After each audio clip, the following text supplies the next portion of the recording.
Guys, it's Sarah here on October 11th, and welcome to Grassroots Evolution. If you have watched my thankful video for Thanksgiving, you would notice that it was cold and there weren't a lot of flowers here, but it has warmed up where I am, and it's kind of led me to a message for today. I wanted to do sort of a video for the next day or two, just on some daily guidance, and I was pulling the Keeper of the Light Oracle, and one of the things that came out, and I'm going to share this with you because I feel like it's for the collective of, anyone who feels like you are shedding, your old self and really stepping into your power. This message is for you. Okay? So what I'd like to say is, first off, time is fluid. If you were to try and timestamp, let's say, 2 videos, I'll use myself as an example, you would think that the Thanksgiving video and this video couldn't, there's flowers. These plants were definitely the change, right? You could say that. That's one way to say that. And that you may think, well, the time there's a change, we look at this and we're able, with even temperatures, to step back into times. Okay, you may feel at this time like a lot of time. I'm being shown from the Journey to Love Oracle by Lana Fairchild.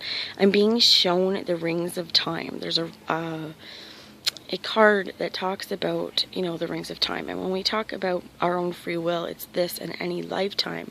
We've been incarnated and reincarnated many, many times for many, many different lessons that we have had to do. And I strongly believe that we have a choice before our soul, comes down into Earth or comes to this planet.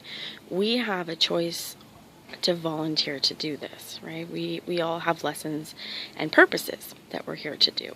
So thinking for a lot of you on what it means for your remembering, your awakening. What did it mean to remember pieces of you that you had long forgotten or pushed aside because they were weird, and socially people have ostracized you for them? But now look, if you're still seeing it the same way, we can maybe see things that, for any of us social justice warriors, things that we've believed strongly in for almost a lifetime, and finally, for the slow game, my example here is Monsanto, finally being proven that they're horribly lying and poisoning people systematically and getting away with it, and we're paying them to do it, and they're brainwashing us into believing that eating it is okay and there's absolutely nothing wrong with it. But cancer and all that stuff, well, let's fight for that cure. Let's keep pouring our money into it. Let's not think about the solutions. Well, I want to think about the solutions.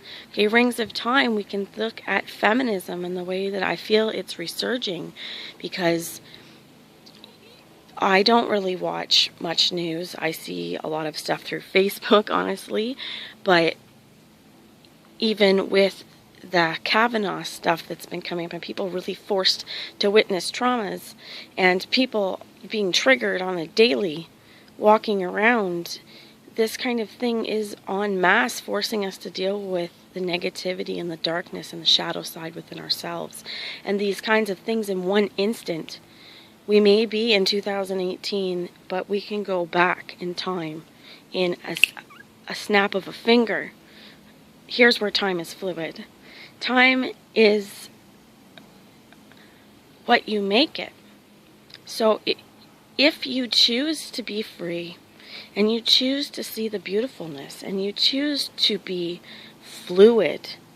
In my meditation earlier, I was hearing we exist on a continuum of time. And when we think about our Akashic records, which is basically our ability to access our past lives, and there's a chickadee bravery, my dears, the chickadee is small but mighty. Exercise that small might, baby. Oh, thank you. And so we've got a little bit of a present here for you today. And if you have been, you don't believe in this sort of thing, take it for what resonates with you, but I absolutely believe this is a sign that we're on the right path, my friends. So I'm going to end it before I ramble on too much, but just while we